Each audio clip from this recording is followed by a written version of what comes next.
ಶ್ರೀರಂಗಪಟ್ಟಣದಲ್ಲಿನ kernel ಬೈಲಿಯ ಡಂಜಿಯನ್ ಸ್ವಾತಂತ್ರ್ಯ ಹೋರಾಟದ ಸಂದರ್ಭದಲ್ಲಿ ಭಾರತೀಯರು ಸೆರೆವಾಸ ಅನುಭವಿಸಿದ್ದು ಎಲ್ರಿಗೂ ತಿಳಿದಿರೋ ವಿಷಯ ಆದರೆ ಇಲ್ಲೊಬ್ಬ ರಾಜ ಬ್ರಿಟಿಷರನ್ನೇ ಬಂದಿಖಾನೆಯಲ್ಲಿ ಇರಿಸಿದ್ದ ಅಂದ್ರೆ ನಂಬತೀರಾ?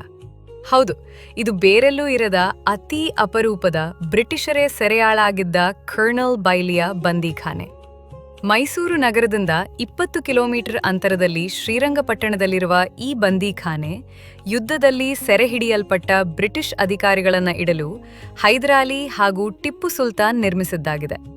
1782ರಲ್ಲಿ ಕರ್ನಲ್ ವಿಲಿಯಂ ಬೈಲಿ ಎಂಬ ಬ್ರಿಟಿಷ್ ಅಧಿಕಾರಿ ಇಲ್ಲಿ ನಿಧನ ಹೊಂದಿದ್ದು, ಅವನ ಸ್ಮರಣಾರ್ಥ ಅವನ ಹೆಸರನ್ನೇ ಈ ಜೈಲಿಗಿಡಲಾಗಿದೆ. ಓರ್ವ ಭಾರತೀಯ ರಾಜ ಬ್ರಿಟಿಷರನ್ನ ಸೆರೆಮನೆಯಲ್ಲಿಟ್ಟ ಅಪರೂಪದ ಸನ್ನಿವೇಶಕ್ಕೆ ಈ ಬಂದಿಖಾನೆ ಸಾಕ್ಷಿಯಾಗಿದ್ದು, ಬ್ರಿಟಿಷ್ ಕ್ಯಾಪ್ಟನ್ಗಳಾದ ಬಯರ್ಡ್ ಮತ್ತು ರುಲೆ, ಕರ್ನಲ್ ಬ್ರೈಟ್ ವೈಟ್, ಸ್ಯಾಂಪ್ಸನ್, ಫ್ರೇಜರ್ ಮತ್ತು ಲಿನ್ಸೆ ಕೂಡ ಈ ಕತ್ತಲ ಕೋಣೆಯಲ್ಲಿ ಬಂಧಿಸಲ್ಪಟ್ಟಿದ್ದರು.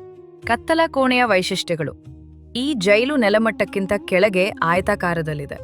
ಜೈಲು ಇಟ್ಟಿಗೆ ಹಾಗೂ ಸುಣ್ಣದ ಗಾರೆ ಕಲ್ಲುಗಳಿಂದ ನಿರ್ಮಿಸಲಾಗಿದ್ದು, ವಾಸ್ತುಶಿಲ್ಪದ ದೃಷ್ಟಿಯಿಂದ ಹಲವಾರು ಸಮ್ಮತಿಯ ಕಮಾನುಗಳದ್ದು, ಬದಿಯಲ್ಲಿ ಬಲ್ಬ್ ಸಾಕಾರ ಹಾಗೂ ಛಾವಣಿಯೊಂದಿಗೆ ಸಂಯೋಜಿಸಲ್ಪಟ್ಟಿದೆ. ಇಂತಹ ಹೆಚ್ಚಿನ ಇತಿಹಾಸದ ರೋಚಕ ಕಥೆಗಳಿಗಾಗಿ ನಮ್ಮ ಸೋಷಿಯಲ್ ಮೀಡಿಯಾ ಪೇಜ್ ಫಾಲೋ ಮಾಡಿ.